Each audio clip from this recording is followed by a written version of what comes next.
اچھا تو اس وقت تک وہ جو 20 دن گزرے ہیں آپ کیا کرتے رہے اس کے ساتھ, کیا سوچتے رہے؟ ویسے تو آپ نے بتایا کہ میں نے ایک دفعہ پڑھا, پھر دوسری دفعہ پڑھا, پھر تیسری دفعہ پڑھا, تو یہ 3 دفعہ پڑھتے میں 2 4 5 گھنٹے لگ گئے ہوں گے. آپ نے 20 دن کس چیز کا انتظار کیا؟ آپ اس دوران میں اصل میں عمران خان صاحب مینیج کرتے رہے کہ کیا یہ عدم اعتماد کی تحریک جو ہے اس کو میں مینیج کر سکتا ہوں. وہ جو میرے ساتھ سے پارٹیاں ٹوٹ رہی ہیں, ظاہر حکومت اپنے لوگ تو تھے نہیں ان کے پاس پورے, تو انہوں نے چھوٹی چھوٹی پارٹیوں سے مل کے, جو کم نمبر والے لوگ تھے ان کے ساتھ مل کے حکومت بنائی تھی, تو وہ کوشش کرتے رہے کہ وہ میرے ساتھ رہیں, جائے نہ.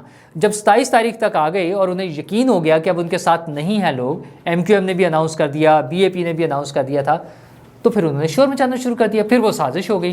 وہ ایک لطیفہ ہے نا مشہور کہ چیک باؤنس ہونے کا کب پتہ چلتا ہے, تو خان صاحب کو 27 تاریخ کو جا کے پتہ چلا 7 تاریخ والے مراسلے کا کہ وہ مراسلہ آیا ہوا ہے اور وہ سازش ہے اور وہ اس ملک کے خلاف سازش ہے. تو آپ نے اس پہ کیوں نہیں کیا؟ اچھا پھر 27 مارچ سے لے کر 9 اپریل تک بڑا ٹائم تھا, آپ کے پاس 12-13 دن تھے, تو آپ اس کے خلاف کوئی کمیشن بناتے, کوئی تحقیقات شروع کروا دیتے, کچھ تو پتہ چلتا. یہ تو 2-4 دنوں میں کام ہو جانا تھا, تو آپ یہ 12 دن کس چیز کا انتظار کرتے رہے؟ عمران خان صاحب نے 9 اپریل کی رات کو 9 بجے کیبنٹ سے اپروول لی کہ میں اس کو ڈی کلاسیفائی کروں گا. اچھا ڈی کلاسیفائی کرنے کی اپروول کب لے رہے ہیں؟ 9 اپریل کو. اور 3 اپریل کو ڈپٹی اسپیکر صاحب اسمبلی میں بیٹھ کر, قومی اسمبلی میں بیٹھ کے کہہ رہے ہیں کہ وہ مراسلہ جو ہے وہ پاکستان کے خلاف سازش ہے, اس لیے ہم یہ عدم اعتماد کی تحریک کو مسترد کرتے ہیں. سبحان اللہ. کیا عمران خان صاحب آفیشیل سیکرٹ ایکٹ کی خلاف ورزی کے مرتکب ہوئے ہیں؟ کیونکہ کابینہ سے بھی ڈی کلاسیفائی کرنے کی منظوری تو جو انہوں نے 9 اپریل کو لیا ہے, تو 3 اپریل کو ڈپٹی اسپیکر کو کیا انہوں نے دکھایا تھا جس کی بنیاد پہ انہوں نے قومی اسمبلی کا اجلاس ختم کر دیا اور تحریک عدم اعتماد مسترد کر دی؟ تو وہ کیا تھا جناب؟ خیر سپریم کورٹ نے تو بڑی ہی ستھری کر دی ہے, انہوں نے تو کیا کمال کا وہ فیصلہ کیا ہے. اچھا پھر وہی بات ہوتی ہے کہ ہمارا ایشو یہ آ جاتا ہے کہ جو فیصلہ ہمیں پسند آتا ہے اس کے ہم حق میں بلے بلے کرتے ہیں, جیسے عمران خان صاحب کر رہے ہیں, اور جو خلاف ہوتا ہے اس پہ تنقید شروع کر دیتے ہیں. تو اس پر تنقید ہو گیا. ایک تو عمران خان صاحب خود جلسے میں یہ جو فرما رہے ہیں کہ عدالت کو تحقیقات کرنی چاہیے تھی, اور وہ دیکھ تو لیتے کہ ڈونلڈ لو نے کیا کہا ہے اور کس کو کہا ہے. اچھا دوسری چیز, وہ ایکس اور وائی, وہ نہیں جان چھوڑ رہے ایکس وائی کی عمران خان صاحب نا.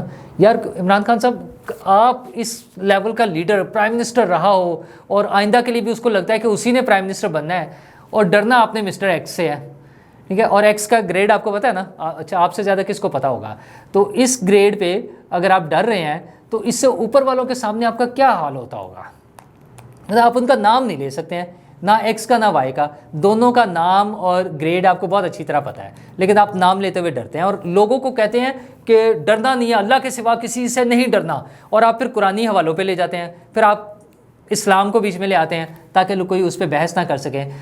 ویسے تو خیر آج سپریم کورٹ نے بھی قرآنی آیات سے اس کا آغاز کیا ہے, اور یہ پہلی دفعہ نہیں ہے, اس سے پہلے بھی کچھ فیصلے ایسے آتے ہیں جس میں قرآنی آیات کو شامل کر لیتے ہیں. اچھا اچھی بات ہے ویسے تو, اللہ کے کلام کو اگر کہیں پڑھا جائے, سنا جائے, لوگوں تک پہنچایا جائے تو بہت اچھی بات ہے, لیکن یہ کوئی شرعی کورٹ تو ہے نہیں. یہ تو وہ کورٹ ہے جس نے آئین پاکستان, وہ جو ایک بک چھپی ہوئی ہے, اس کے مطابق فیصلہ دینا ہے. تو مذہب کو نہ لایا کریں, کیونکہ ہماری عدالتوں کی تاریخ اتنی مزیدار نہیں ہے. مطلب آج جو فواد چودھری صاحب کہہ رہے ہیں, جو عمران خان صاحب ان کے بارے میں کہہ رہے ہیں, یا جو اسد کیسر صاحب, یا سب لوگ جو تنقید کر رہے ہیں, جو لوگ, وہ تنقید اپنی جگہ, اور اس میں کچھ باتیں غلط بھی ہوں گی, لیکن ان کی تمام باتیں تو غلط نہیں ہیں, کیونکہ سپریم کورٹ کا جو کردار رہا ہے ماضی میں وہ خاصا شرمناک ہے بہت سے واقعات کے حوالے سے. اور انہی کو بنیاد بناتے ہوئے فواد چودھری صاحب نے پھر آج جو کمال کیا, انہوں نے کہا ہے کہ آپ زیادہ کریں گے, ہم باتیں کر لی, ہم نے کچھ بتا دیا آپ کو, تو پھر آپ آسمان سے لگیں گے جا کر جب باتیں کھلیں گی تو. اور انہوں نے کہا کہ اگر یہ آئین کی خلاف ورزی ججز کریں تو کیا انہیں بھی کوئی سزا ملنی چاہیے اگر آئین توڑے تو. انہوں نے کہا جی پھر وہ پھندے کم پڑ جائیں گے, گردنیں زیادہ ہوں گی, اور کس کس پہ لگے گا آرٹیکل 6. تو اصل میں تو وہ عدلیہ کو ہی دھمکی دے رہے ہیں نا. اور ویسے تو انہوں نے بڑا کھل کے کہا, انہوں نے کہا کہ عدلیہ اور ججز کے منہ کو خون لگ گیا ہے. اچھا کتنی اوپن بات کی انہوں نے, عمران خان صاحب سے تو زیادہ کھل کے کی نا انہوں نے کہا ان دونوں کے منہ کو خون لگ گیا ہے.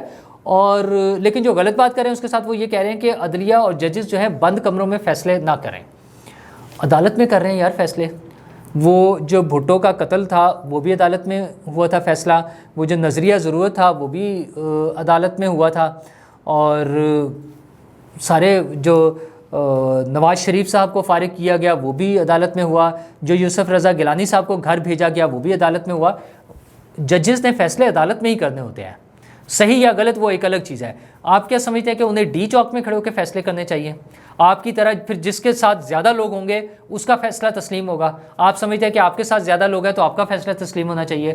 چلیں اگر مولانا فضل الرحمان صاحب زیادہ لوگ لے آتے ہیں تو پھر ان کا فیصلہ مانا جائے گا، طاہر القادری صاحب اگر زیادہ لوگ لے آتے ہیں تو پھر ان کا فیصلہ مانا جائے گا۔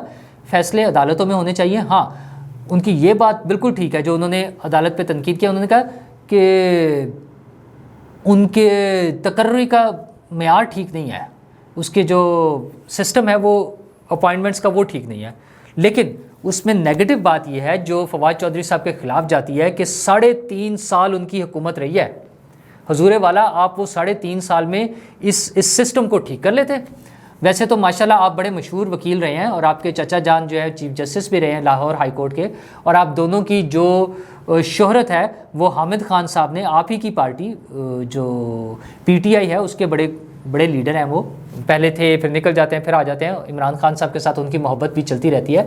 انہوں نے اپنی بک میں جو فواد چودھری صاحب آپ کے بارے میں اور آپ کے چچا جان کے بارے میں جو چیزیں لکھی ہوئی ہیں وہ بھی کافی قابل شرمندگی ہیں باتیں، ویسے وہ بھی کوئی قابل فخر نہیں ہے۔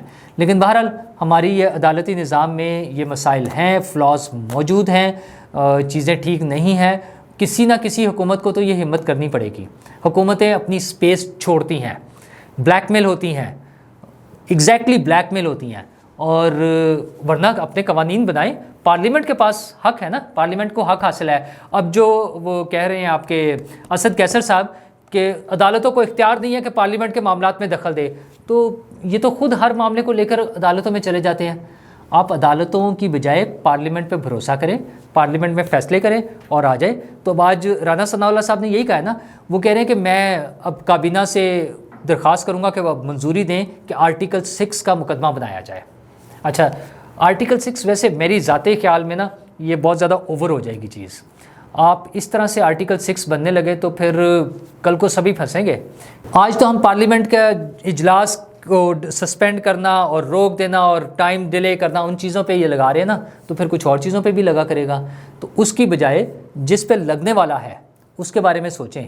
آئین توڑنے والے جو آئین توڑ کے ملک پہ قبضہ کر لیتے ہیں یونیفارم میں آ کر، اس کے بارے میں سوچیں کہ کیا ان کے بارے میں آپ کچھ کر سکتے ہیں یا پھر اپنے قانون میں ترمیم کر لیں۔ تو پھر یہ جو ہے نا اس پہ مجھے تو نہیں لگتا کہ ایسا پاسبل ہے، یہ نہیں ہونے والا۔ اور ساتھ ہی انہوں نے کہا کہ میں کابینہ سے منظوری لوں گا کہ عمران خان صاحب کو گرفتار کر لیں، اور اگر مجھے اجازت مل گئی تو میں تو بس فوراً ہی گرفتار کر لوں گا۔ تو وہ تو فوراً گرفتار کرنا چاہتے ہیں، بلکہ انہوں نے ایک اور بات بتائی ہے بڑی مزیدار۔ انہوں نے کہا میں نے تو شیخ رشید کو بھی گرفتار کرنے کا پلان بنا لیا تھا، لیکن شیخ صاحب چھپ گئے تھے۔ تو وہ 25 مئی والا واقعہ جو تھا نا، جب انہوں نے ریلی نکالنی تھی اسلام آباد جانا تھا، اس حوالے سے وہ کہہ رہے ہیں تو ٹھیک ہے آپ گرفتار کرنا چاہتے تھے، عمران خان صاحب کو گرفتار کرنا ہے تو کابینہ سے منظوری لینے کی کیا ضرورت ہے؟ کابینہ تو دیکھیں صرف آرٹیکل 6 کے لیے منظوری دے سکتی ہے، باقی اگر ان کے خلاف کوئی الزامات ہیں اور بہت سارے ہیں ان پہ ہمت کریں، کیس بنائیں، عدالت سے وارنٹ لیں اور پھر جا کے گرفتار کر لیں جس کو کرنا ہے۔ یہ وہ جو پرانے طریقے تھے، جیسے رانا صاحب آپ خود گرفتار ہوئے یا آپ کے لوگوں کو اٹھا لیا جاتا تھا جھوٹے مقدمات میں، اس طرح سے نہ کیجیے گا۔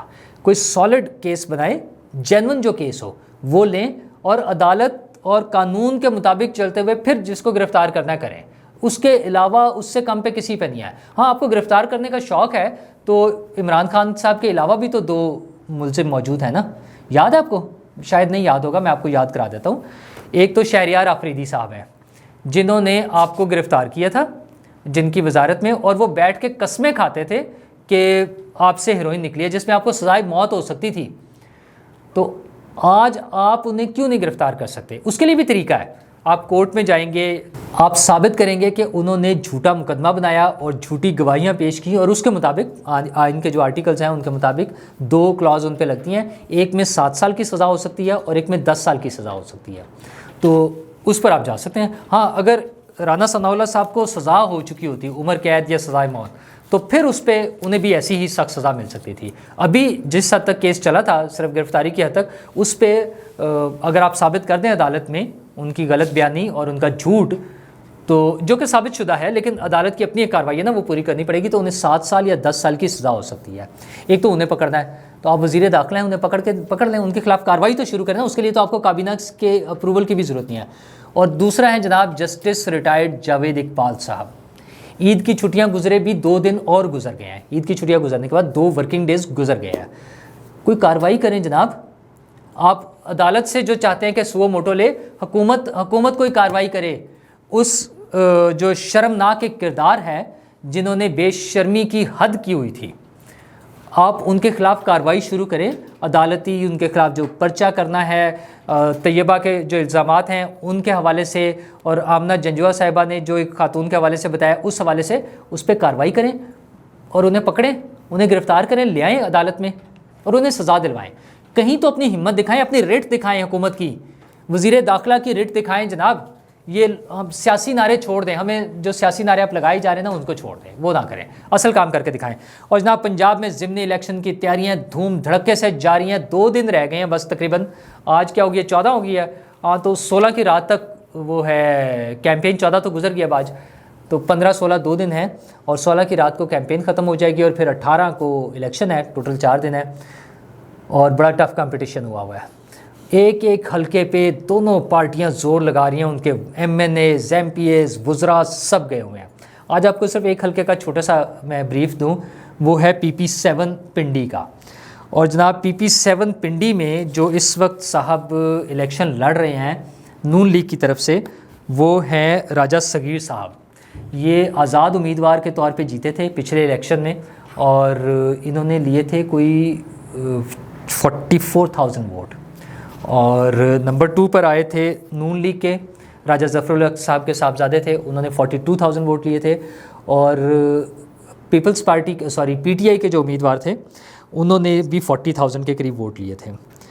اچھا، تو اب پی ٹی آئی نے کرنل ریٹائرڈ شبیر اوان صاحب کو ٹکٹ دیا ہے۔ یہ پہلے پیپلز پارٹی سے ان کا تعلق تھا، ذرا اسٹرانگ کینڈیڈیٹ وہاں کے حلقے کے حوالے سے سمجھے جاتے ہیں، تھوڑے سے، بہت زیادہ تو نہیں لیکن یہ سمجھے جاتے ہیں۔ لیکن اس میں سب سے مزیدار چیز یہ ہے کہ ان کی سپورٹ کون کر رہا ہے، آپ کو یاد ہوگا لیفٹیننٹ جنرل ریٹائرڈ ظہیر الاسلام عباسی صاحب، سابق ڈی جی آئی ایس آئی۔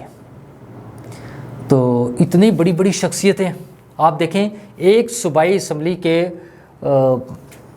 حلقے کی سیٹ، صوبائی اسمبلی کا ایک حلقہ، اور وہاں کا ایک کینڈیڈیٹ، اس کو سپورٹ کر رہے ہیں سابق ڈی جی آئی ایس آئی۔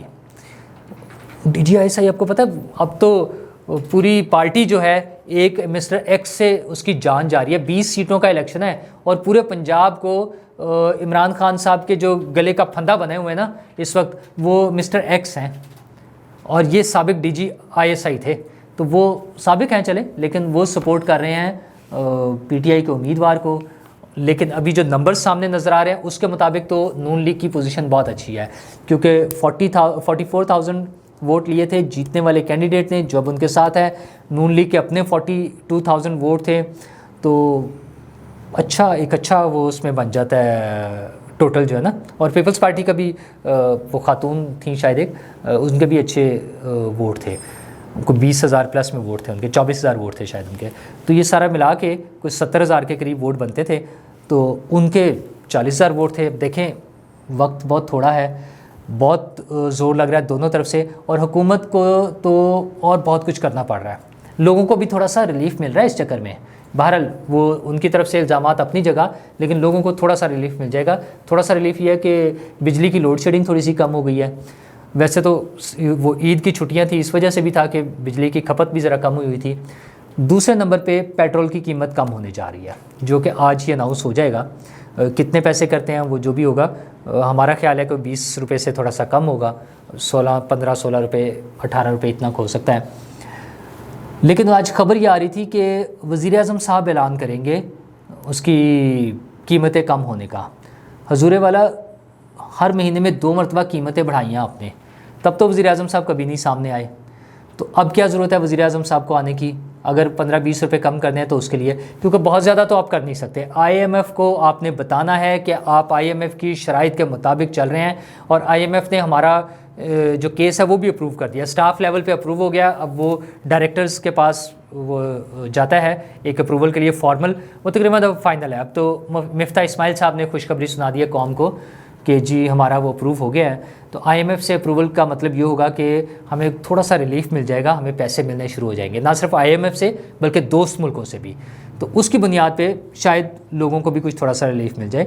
تو یہ پیٹرول کی قیمت تو آج تھوڑی سی ہم کم کرنے جا رہے ہیں، لیکن وزیر اعظم صاحب کمپنیاں بند ہو رہی ہیں، باقاعدہ کمپنیاں بند ہونی شروع ہو گئی ہیں. میں نے آپ سے پہلے ایک مرتبہ ذکر کیا تھا، سول جو گاڑیوں کا سسٹم تھا، پرائیویٹ گاڑیوں کا جو لوگوں کو ٹرانسپورٹ مہیا کر رہے تھے، انہوں نے اپنا وہ بند کر دیا تھا سارا آپریشنز. اس کے بعد اب جو ختم ہوا ہے وہ ایئر لفٹ نے ختم کر دیا ہے. ایئر لفٹ ایک ایسی کمپنی تھی جنہوں نے اسی طرح گاڑیوں کے ساتھ شروع کیا تھا، اور اس کے بعد گروسری پرووائڈ کرنے میں، لوگوں کے گھروں پہ پرووائڈ کرنے کا بھی کام شروع کر دیا تھا. کافی بڑا سیٹ اپ بن گیا ہوا تھا ان کا، اور پتہ نہیں کوئی $400-500 ملین کی ان کی انویسٹمنٹ تھی، اور مزید انویسٹمنٹس بھی چل رہی تھیں. یہ سارا کچھ ہو رہا تھا، لیکن انہوں نے اپنی کمپنی بند کرنے کا، باقاعدہ بند کرنے کا اعلان کر کے بلکہ بند کر دیا ہے. اسی طرح ڈیجٹ موبائل کمپنی ہے، انہوں نے بھی گورنمنٹ کو، جو کنسرن ڈپارٹمنٹس ہیں ان کو لیٹر لکھ دیا ہے کہ ہم اپنی کمپنی بند کر رہے ہیں. اچھا مطلب یہ بڑی افسوسناک بات ہے. ہم ایک طرف تو چاہتے ہیں کہ فورن انویسٹمنٹ آئے، یہاں پہ انڈسٹری لگائے، لوگ کام کریں، لوگوں کو نوکریاں ملیں، لوگوں کا روزگار بڑھے، اور دوسری طرف یہ حالات ہو رہے ہیں. اچھا اس میں وجہ کیا ہے؟ لوڈ شیڈنگ، فیول کی قیمتیں، بڑھتی ہوئی قیمتیں، اور امپورٹ پر پابندی. تو اس کے حوالے سے حکومت کو سوچنا ہوگا کہ انہوں نے کیا کیا سٹیپس لینے ہیں تاکہ یہ مسائل حل ہوں. ایک چھوٹی سی بات کہ آصف زرداری صاحب اپنے بیٹے کو وزیر اعظم پاکستان دیکھنا چاہتے ہیں اپنی زندگی میں، اللہ تعالیٰ انہیں لمبی عمر دے، لیکن اس کا مطلب یہ ہے کہ وہ بہت جلدی چاہتے ہیں کہ جلدی جلدی یہ کام ہو جائے. تو سینٹ میں آج صدر پاکستان کے خلاف مواخذے کی تحریک پیش کر دی گئی ہے. اگرچہ فوری وہ نمبرز موجود نہیں ہیں، لیکن پیپلز پارٹی والے کانفیڈنٹ ہیں کہ ہم اس کو مینیج کر سکتے ہیں. تو زرداری صاحب مینجمنٹ کے ماہر ہیں، وہ پہلے بھی کئی چیزیں مینیج کر کے دکھا چکے ہیں. تو کیا واقعی کوئی بڑا سٹیپ لینے جا رہے ہیں جس میں ممکن ہے یہ تمام استعفے منظور ہونا، یا بغیر منظور کیے ان لوگوں کا آ کر کوئی فارورڈ بلاک بنا لینا، اور پھر نون لیگ اور پیپلز پارٹی کے ساتھ مل کر صدر کی چھٹی کرا کے اور کوئی تبدیلی لے کر آنا؟ کیا کوئی بڑا کام ہونے جا رہا ہے؟ چند دن انتظار کرتے ہیں، دیکھتے ہیں کیا ہوتا ہے.